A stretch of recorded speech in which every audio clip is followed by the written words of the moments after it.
38 स्वर्ण पदक, 27 रजत पदक, 36 कांस्य पदक, कुल मिलाकर 101 पदकों के साथ मेडल टेबल में दूसरा स्थान पहली बार भारतीय खेल इतिहास में हमारे एथलीटों ने हासिल किया। साल 2010 में भारत की राजधानी दिल्ली में आयोजित हुए कॉमनवेल्थ गेम में भारतीय एथलीटों ने देश का मान बढ़ाने में कोई कसर नहीं छोड़ी। हालांकि इतने शानदार प्रदर्शन के बावजूद कॉमनवेल्थ गेम 2010 को किसी अच्छी वजह से याद नहीं किया जाता। जब कॉमनवेल्थ गेम 2010 का नाम आता है, देश के करोड़ों लोगों का सिर शर्म से झुक जाता है। इसकी वजह ये थी कि वो आयोजन जिसमें खेल की आड़ में भ्रष्टाचार का ऐसा महाखेल खेला गया, जिसके बाद दुनिया भर में भारत गलत वजहों से सुर्खियों में आ गया। कॉमनवेल्थ गेम के आयोजन में इतने घोटाले हुए जिन्हें गिन पाना भी आसान नहीं है। आइए आपको बताते हैं भारतीय इतिहास के सबसे बड़े घोटालों में से एक CWG घोटाले की कहानी। कॉमनवेल्थ घोटाला साल 2011 में सामने आया।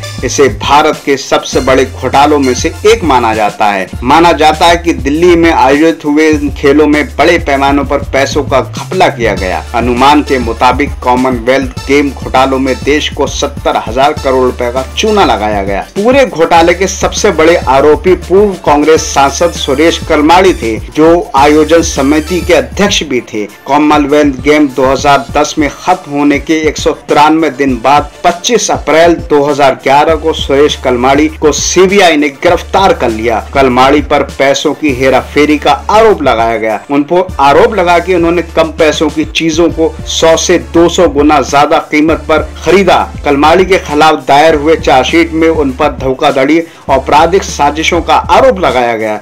जानिए सुरेश कलमाड़ी की सरपरस्ती में क्या क्या घोटाले हुए। कॉमनवेल्थ गेम 2010 के लिए 4 स्टेडियम बनाए गए थे, जिनका बजट 1000 करोड़ रुपए तय किया गया था, लेकिन इन्हें बनाने में दुगने से भी ज्यादा 2400 करोड़ रुपए खर्च किए गए। 28 जुलाई 2010 को सेंट्रल विजिलेंस कमीशन की एक रिपोर्ट आई, जिसके मुताबिक खेल आयोजकों ने बोगस कंपनियों को पैसे दिया, मतलब वो कंपनियां जो अस्तित्व में थी ही नहीं, और इसके बावजूद उन्हें काम के पैसे दिए गए। यही नहीं, खेलों का सामान भी कई गुना कीमती दामों पर खरीदा गया। इनके फर्जी बिल बनाए गए। कलमाड़ी की आयोजन समिति ने 80 रुपए का टॉयलेट पेपर 6400 रुपए में खरीदा। बाथरूम का शीशा 17,600 रुपए में खरीदा गया, जबकि उसकी असली कीमत उस वक्त 3,486 रुपए थी। 300 रुपए का साबुन का डिस्पेंस तकरीबन 10,000 रुपए में खरीदा गया। टाइमिंग स्कोरिंग रिजल्ट मशीन घोटाले में खुद CWG आयोजन समिति के अध्यक्ष